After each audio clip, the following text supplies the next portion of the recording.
ಎಲ್ರಿಗೂ ನಮಸ್ಕಾರ. ಇದು ನನ್ನ ಮೊದಲನೇ ವಿಡಿಯೋ. ನಾನಿಲ್ಲಿ ಈಸಿ ಮತ್ತು ಸಿಂಪಲ್ ಆಗಿರುವಂಥ ಒಂದು ಉಪ್ಪಿನಕಾಯಿ ಆಗಲಿ ಅಥವಾ ಅಡುಗೆ ಆಗಲಿ ಅಂಥದನ್ನು ಮಾಡೋಣ ಅಂತ ಒಂದು ವಿಡಿಯೋನ ಸ್ಟಾರ್ಟ್ ಮಾಡಿದ್ದೀನಿ.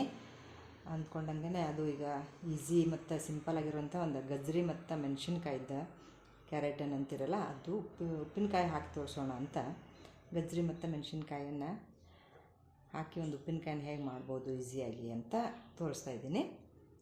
ಈಗ ಹಸಿ ಮೆಣಸಿನ್ಕಾಯಿ ಮತ್ತು ಗಜ್ಜರಿ ಎರಡನ್ನೂ ನಾನು ಸ್ವಚ್ಛವಾಗಿ ತೊಳ್ಕೊಂಡು ಹೆಂಚಿಟ್ಕೊಂಡಿದ್ದೀನಿ. ಇಲ್ಲಿ ನೋಡಿ, ಇದಕ್ಕೆ ಬೇಕಾಗಿರೋದು ಎಲ್ಲ ಸಾಮಾನುಗಳನ್ನು ನಾನೀಗ ಜೋಡಿಸಿಟ್ಟಿದ್ದೀನಿ. ಇಲ್ಲಿ ಇದು ಮೆಣಸಿನ್ಕಾಯಿ ಮತ್ತು ಗಜ್ಜರಿ, ಅರಿಶಿಣ, ಸ್ವಲ್ಪ ಇಂಗು, ಉಪ್ಪು, ಸಾಸಿವೆನ ಪುಡಿ ಮಾಡಿಟ್ಕೊಂಡಿದ್ದೀನಿ, ಬೆಳ್ಳುಳ್ಳಿನ ಸ್ವಲ್ಪ ಜಜ್ಕೊಂಡಿದ್ದೀನಿ. ಇದನ್ನು ಕಾಯಿಸಿ ಆರಿಸಿದ ಎಣ್ಣೆ ಇದು.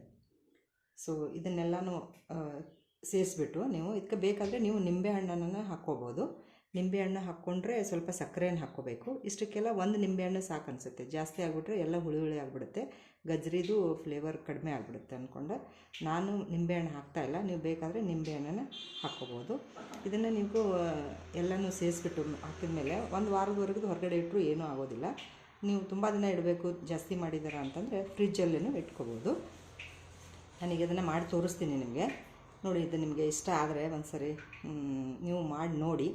ನಿಮಗೆ ಇಷ್ಟ ಆದರೆ ಲೈಕ್ ಮತ್ತು ಸಬ್ಸ್ಕ್ರೈಬ್ ಮಾಡಿ ನನ್ನನ್ನು ಪ್ರೋತ್ಸಾಹಿಸಿ. ಇದೇ ಥರದ ಸಿಂಪಲ್ ಆಗಿರುವಂಥ ಕ್ವಿಕ್ಕಾಗಿ ಮಾಡುವಂಥ ಕೆಲವು ಅಡುಗೆಗಳಾಗಲಿ ಅಥವಾ ಈ ಥರದ ಉಪ್ಪಿನಕಾಯಿಗಳು, ಸ್ನ್ಯಾಕ್ಸ್ಗಳು ಅನ್ನು ಮಾಡೋಣ ಅಂತ ಆಸೆಯಿಂದ ಈ ಚಾನಲನ್ನು ಮಾಡಿದ್ದೀನಿ. ಈಗ ಮಾಡ್ತೀನಿ ನೋಡಿ.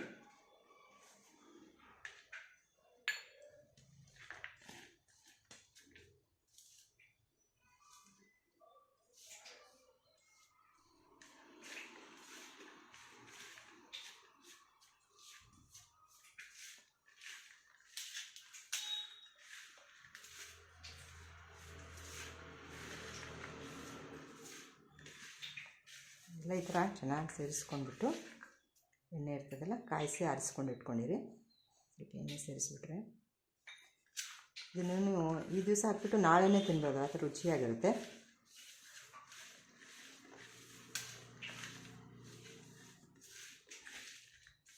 ಮೆಣಸಿನ್ಕಾಯಿ ನಿಮಗೆ ಜಾಸ್ತಿ ಬೇಕಂದರೆ ನೀವು ಜಾಸ್ತಿ ಹಾಕ್ಕೋಬೋದು. ಖಾರ ಪುಡಿ ಹಾಕಿ ಮಾಡಿದರೆ ಇದು ಮೆಣಸಿನ್ಕಾಯಿ ಹಾಕಿರೋದು ಇನ್ನೂ ಚೆನ್ನಾಗಿರುತ್ತದೆ. ಖಾರ ಪುಡಿ ಹಾಕಿನೂ ಮಾಡ್ಬೋದು, ಕೆಂಪು ಖಾರ ಪುಡಿ ಹಾಕಿ. ಬಟ್ ಇದನ್ನು ನಾನು ಈ ಥರ ಮಾಡೋದ್ರಿಂದ ಇದೆಲ್ಲರಿಗೂ ಇಷ್ಟ ಆಗುತ್ತೆ, ನಿಮಗೂ ಇಷ್ಟ ಆಗುತ್ತೆ ಅಂದ್ಕೊಂಡಿದ್ದೀನಿ. ಈ ಥರದ ಉಪ್ಪಿನಕಾಯಿನ ನೀವು ಒಂದು ಡಬ್ಬೆಯಲ್ಲಿ ಹಾಕ್ಕೊಂಡು ಇಟ್ಕೊಂಡ್ಬಿಟ್ರೆ ಒಂದು ವಾರದವರೆಗೂ ಫ್ರೆಶ್ ಆಗಿ ತಿನ್ನೋಕ್ಕೂ ಟೇಸ್ಟ್ ಆಗುತ್ತೆ.